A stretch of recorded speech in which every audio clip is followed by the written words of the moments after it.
Hi, I'm Will Howard, and I'm in my favorite city in the entire world. It's a town called Easton, Maryland, and we're on Harrison Street. Harrison Street, back when my father moved to town back in the 1930s, he ran the Avalon Theater on the corner here. This was the fire department, and the bell on the top rang when there was a fire. And Easton was so small that people responded to that bell. Merchants ran out of their shops and raced over here to get in the fire trucks and put out the fires. Now today, the fire department, well, actually, when I was growing up, the fire department was right there. And the same thing, only they had a siren back in those days. When the siren would go off, merchants would literally run out of their shops and run down here and put on their fire gear and go out and put out fires. Growing up on Harrison Street, a block and a half behind me, I got to witness the beginning, the birth of the Academy of the Arts. And that's probably officially when Easton became an arts community. The Academy of the Arts has really grown so much over the years. And of course, across from the Academy of the Arts is the Waterfowl Festival building. And that started a good 40 years ago. I was in high school at the time and sprayed geese on the sidewalk. Easton has continued to thrive as an artist community. There's now several really good galleries in Easton. It's probably the art center of the Eastern Shore. We're going to go into the oldest one and the largest today, Troika Gallery. Now Troika, I'm told, is Greek for three. And there are three artists, and we're going to meet them and see their many talents. So join me on a tour of Easton's art community and the Troika Gallery. Go on in.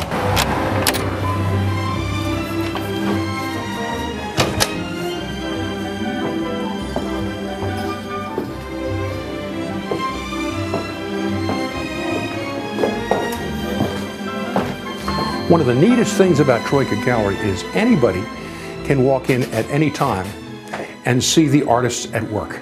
It's really cool. Here is Jennifer Hyde Wharton. Hi, Will. Nice to have you. Nice to have you. Thank you. This is a wonderful painting. Thank you very much. Tell us about it. This is a family from St. Michael's, and this was a very happy time for the family. They had been at the beach, and they were going out to dinner to celebrate that some of the children were going back to college and work and what have you. And they wanted to commemorate this time. That's great. It's wonderful. And I know this family, and you've got them all just perfect. Now, did they just give you that snapshot at the beach, or did they give you blow-ups of their faces, or how'd you go about doing it? Well, actually, Will, they gave me some photographs, but the pixelation was very small. So I begged for a few more pictures, and they didn't have a whole lot of pictures.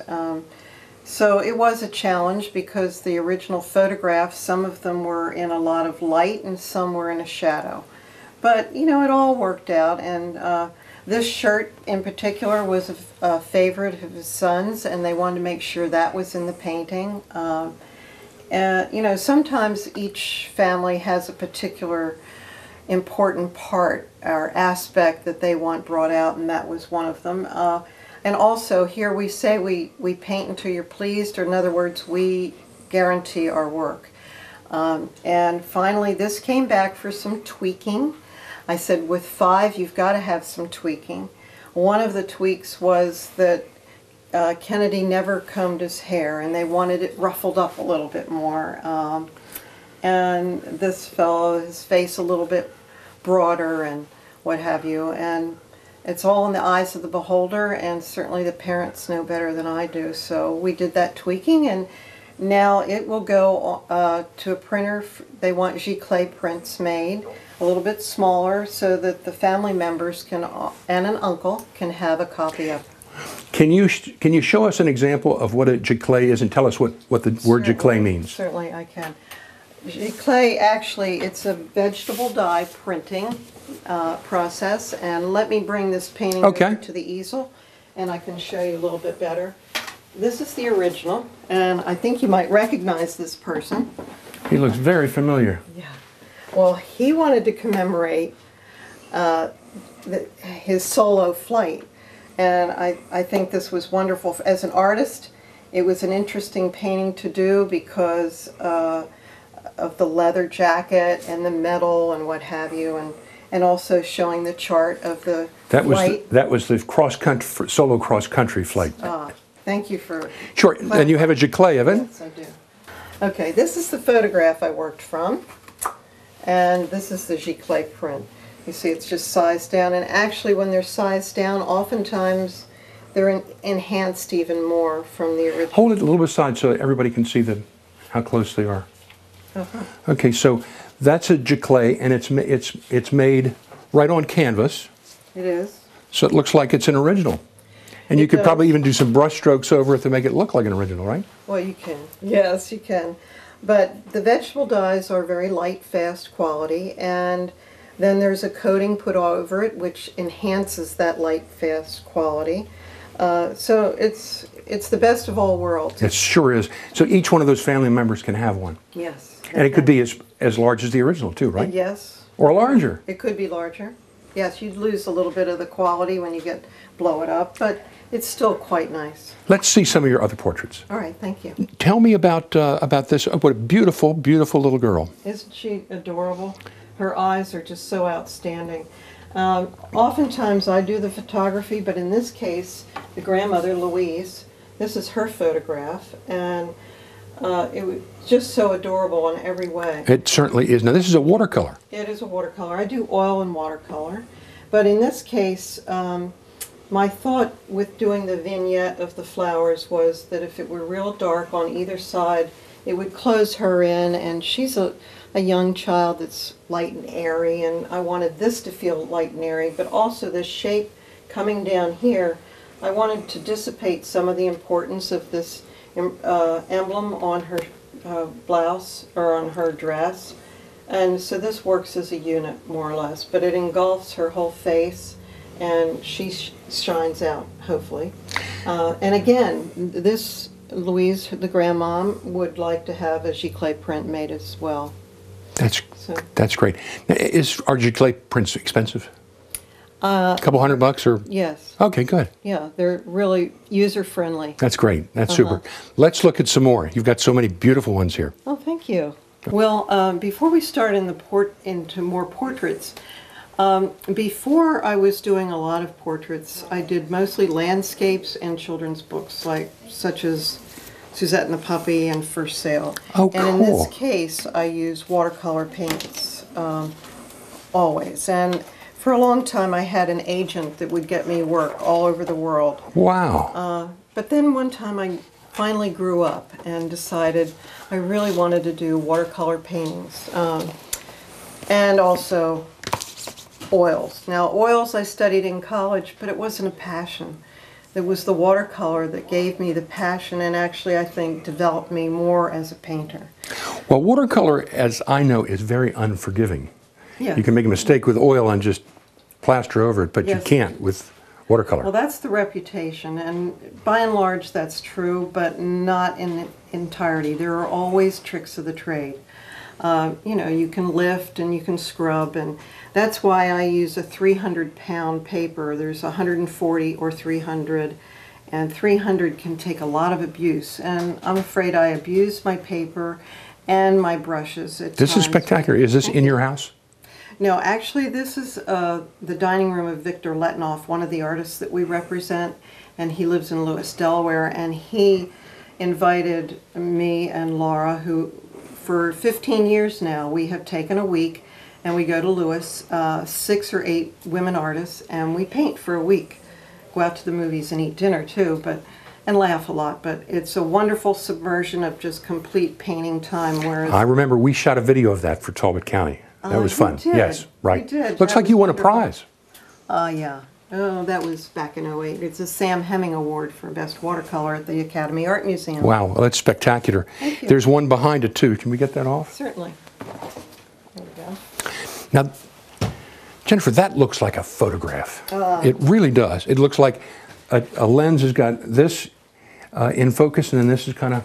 I've got a lot of photographs that I've taken like that. But actually, this is out at the farm where we live in Centerville. And one of my other passions is photography, so sometimes I imagine that's reflected in the work too.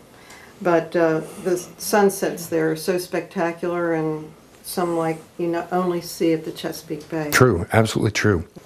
This is just a photo of a painting that I did from this photo, but I don't know if you all can see, but the eyes are squinted. And finally, they did give me another photo of the boy, and they wanted the Outer Banks in the background, and so I found that in a book. That's the good thing you can do about custom portraits. You can put in exactly Absolutely. what may not be there. And he is squinting here, and he's smiling here. You did a great job on that. How big was that? Oh, this was it was quite large. It was almost 30 by 40, I think. That's great. Now, and also I like to do animals. And again, these are giclée copies of the originals. This is an original over here, and a watercolor of log canoes. I really enjoyed painting water and boats and what have you. You sped through too quickly. Is this, let me put it this way, is this your dog here? Or is this somebody else's dog? No, this is someone else's dog. And I did a commission for them. But this dog to me was such a classic black lab that I painted him again as an example of some of the dog portrait work that I do. And that's watercolor? It is. Now these dogs, is that also a commission? Yes. But this is again a giclée print. And you see, it does look like the original. It does. And these are stunning, how close. Well, it helps when they start to look, when they're already cute or pretty. I've seen so many portraits that really don't look like the person, but you've got them dead on. Oh, thank you. That's the ultimate compliment, thank you. Now we have the pleasure of having the second member of the Troika. I love that Troika means team of three, right? Was that your idea to come up with that name? Well, when our lawyer sat down to us to open Troika, he came out and he says, well, now what can I do for this Troika? And I knew, I said, there's our name, girls, because I knew it meant three. My husband was a Greek student. And well, that's great. We've got to give that lawyer credit. But first of all, this is Dorothy Nuland. I loved seeing these pictures, banners in Easton. Yeah, well, we have agreed to come, each one of us have agreed to come up with a banner each year, and they bring us the banners and the arts in Easton, and we paint them, and then they go on auction in the building up the road here. Our Academy of the Arts? Well, no, in the Waterfowl? Waterfowl building. Okay. Every December, and people bid on them and buy them. But do you get any of that money?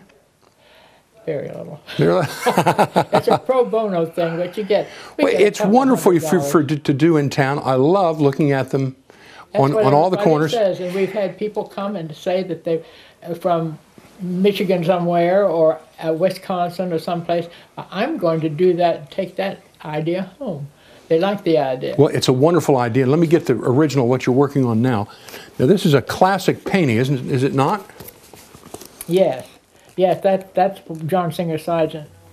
And I liked it so much that I thought, well, I do that quite often. I like to paint old masters. People buy them because they can't afford the real thing.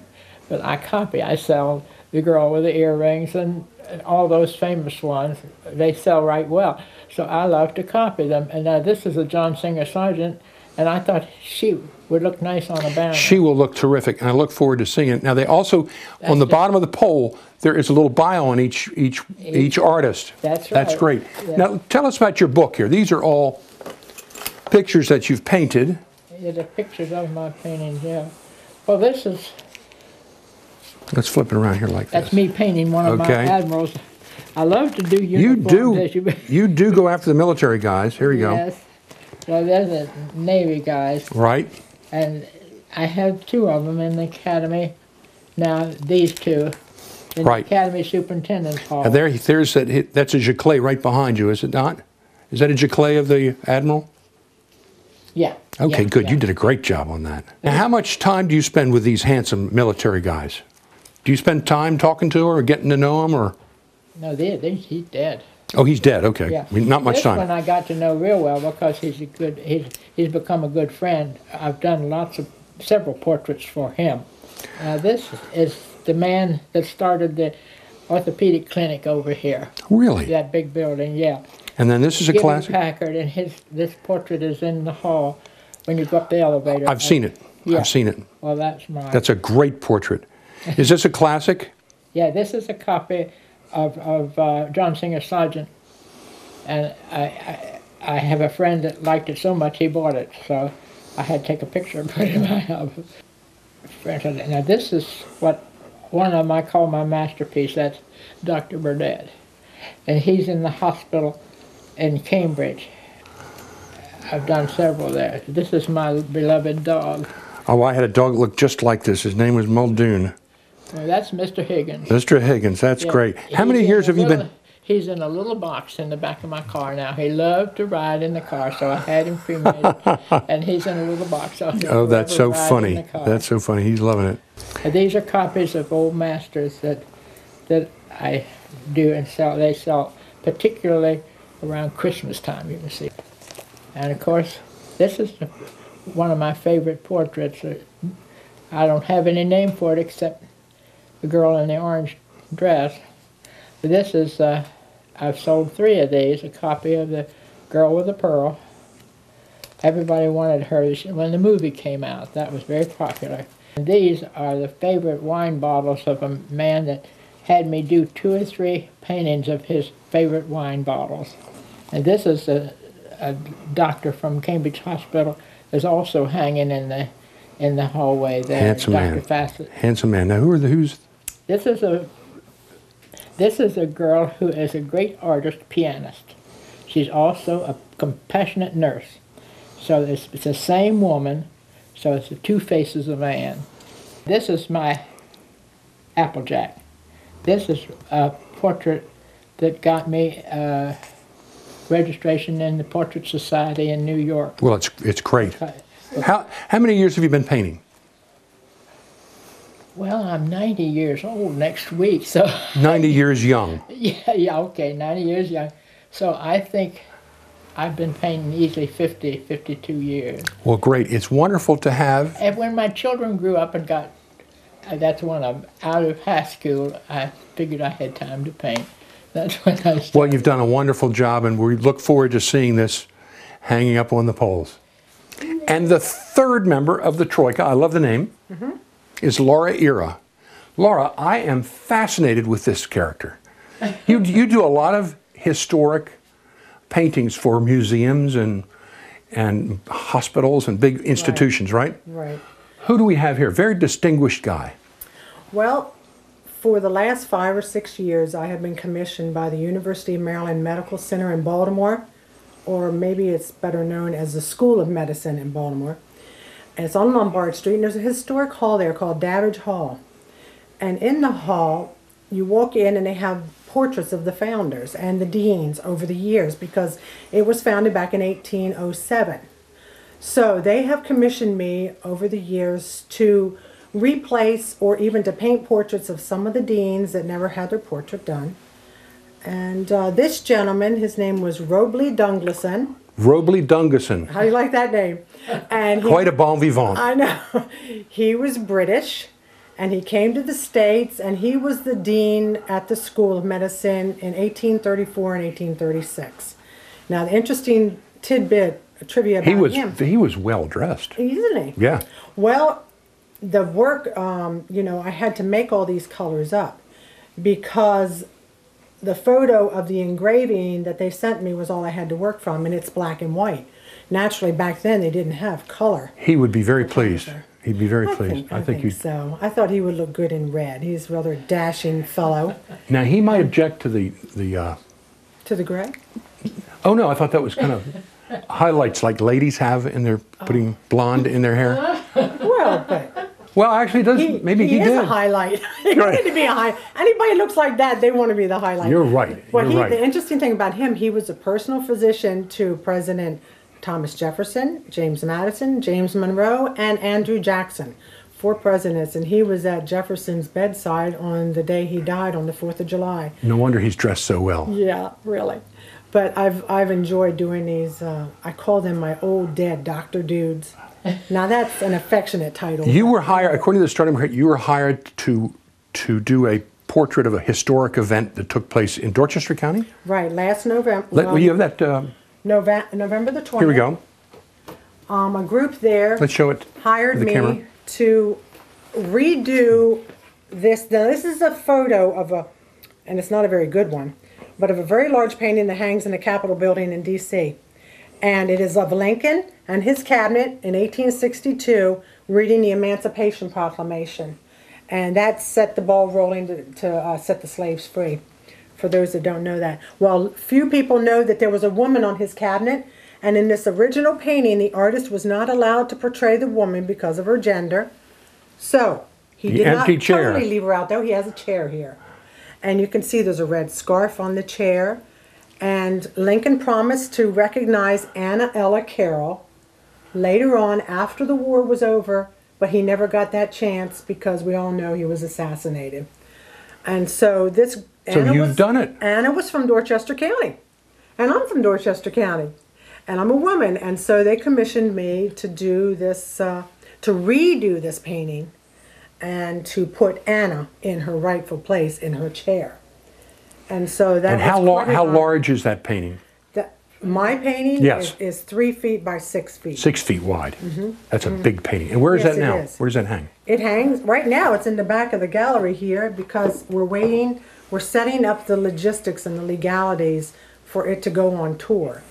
Because they want the story to get out to educate not only school children, but all of us. Very few people knew this story. I didn't know. It's a wonderful story. It's a great story. It's a heartwarming story. And you can Google her and go on the website, Anna Ella Carroll, and find out more about her. I think, but the painting took me a solid 4 or 5 months of, and I mean intense painting, to finish it because you have all these faces and heads and hands and shoes and chairs and books. And did a great job. Thank you so much. Did a great job. Yeah. Tell us about some of your other portraits. All right.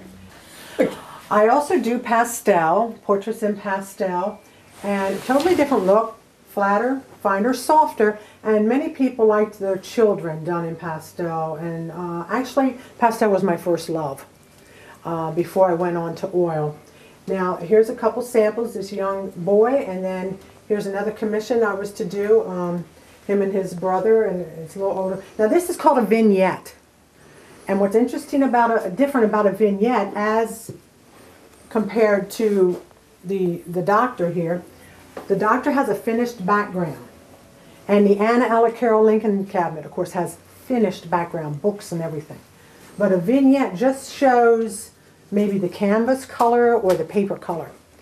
And it usually has more of a fading out and like a sketch look. You have a great signature, too. Oh, thank you. I worked on that a long time. I'll bet you did. Now tell me, everybody that's watching this is saying, but how much does it cost? Give us an idea. Well, this is a mini size. And all three of us have our own pricing, but they're pretty close. And so most of the mini sizes, I mean the least cost, most of the paintings, their lowest cost are about $1,200 and they go up. According to size, according to medium, how much is involved, how many people are involved. So you can usually plan on around $1,200 going on up and way up into the thousands, of course. And then, of course, you can get giclées of any size. You can get giclées, and actually, this is a giclée of a pastel. Wow! You would never know it. I would have never known that. It really does convert nicely. Tell us about some of the other portraits. Okay. Well, one I'd really like to talk about is one that's over here. Okay, just grab it and bring it back. Okay.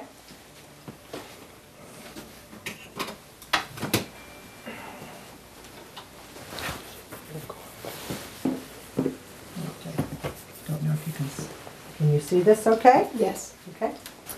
Now, this is a portrait of my mother and my father, Dorothy and LT. This is Dorothy, who we just spoke with. This is Dorothy, your mother. who we just spoke to. And this was a different time, of course, in her life. This was back in the 40s when my dad had just come home from the war. And he was on the last boat to arrive in America. He didn't get home till May of 46. And so he and Mom had been writing and keeping in contact. And he came, when they met, he said, "Okay, Dorothy, I'm going to be, you know, stationed some other places. So maybe in a couple months we'll get married." And my mom says, no, not a couple months, not a couple weeks, now. We are getting married now. And they were married 5 days later. And so this is a portrait that I did from a very old photograph of them. They were out on the Chesapeake Bay that first year of marriage. And I think it really portrays the happiness. I call it the greatest generation, my parents. And because the 40s, I think, really was. Yeah, it sure was. And now this is called doing a very controlled palette of, I only used about 5 or 6 pastels. So it's almost monochromatic, meaning there's not a lot of different colors in here, because I wanted to capture an old photo look, see? And some people might really enjoy having their ancestors done like this in the old sepia tone photography. You have one? I have one up there too of my husband, and he was in the Marine Corps. And I have Vietnam behind him and the places that he was stationed in Vietnam. Wow, that's great. So it can be quite a legacy that you can pass This is down. also your mother there? No, Oh. this is a friend, Pat her name is, and she loved to be out in this garden, and she's a Southern lady, I call it Pat in the Hat. And then tell us about the other ones. All right, now this gentleman, this is a sketch of another old dead Dr. Dude for the University of Maryland School of Medicine, and his name was Julian Chisholm, and he was during the Civil War. The sketch, this is a preliminary sketch, but of course the finished portrait hangs in Davidge Hall in Baltimore. So as you can see, we're all blessed to be able to do something we're passionate about and we truly love, and that is to portray the human form on canvas. You or paper. certainly do. You author, and it's so special that people from these institutions from all over the country are coming to Easton, Maryland to get the best old Dr. Dudes painted by you. And other people. And other They're people. called legacy portraiture, which is a genre all to itself. But we hope that people will come in and see our original work, and that they would want to commission someone to have someone painted, a loved one, a pet. And you don't mind if people come in and just look over your shoulder while you're painting? No, they're so welcome. In fact, if I was an artist roaming around here and I didn't have this gallery, and I knew artists were working in here painting, I would be peeking in that back door all the time. But they don't have to peek, they can come in. That's right. And then on first Fridays, you have a reception here, right? All the galleries do. The first Friday of every month, all year round, we found it's very popular. From 5 to 9, the galleries are open in town, and at your leisure, sometimes there's a featured artist. This month we're featuring our Russian artist, you know, and another month we may feature Kevin Fitzgerald. One time we featured the 3 of us. Last year we had a portrait show. So if we do feature that artist, then they're there that night. We have food, wine, music. It's great fun. Dancing girls and boys. And people don't have to buy anything, they can just come in and look. We don't have to. Right. Of course, we're always hoping. Right. Well, thank you very much for your time. You're very welcome. Come see us. Okay. Okay. So here we have the original Troika of Easton. It's wonderful being in the Troika. We started out as a team of 3 because of the name, the Greek name. And to me, to be around all this fine art is traditional fine art in the gallery, always. Nothing else but traditional fine art. And it's so wonderful being around it all the time, every day. And I've made friends with some of the finest artists that I can just imagine. That's great. And out in the main gallery, you know, we have 30-some artists that we represent their work and we sell it. But as you see, you're back in our studio where we paint portraits on commission. And so, from the Troika Gallery, here's the client. Here's her portrait. Come get one. Isn't that cool? that is funny. That's good. That's good. This is Will Howard with Team Troika signing out.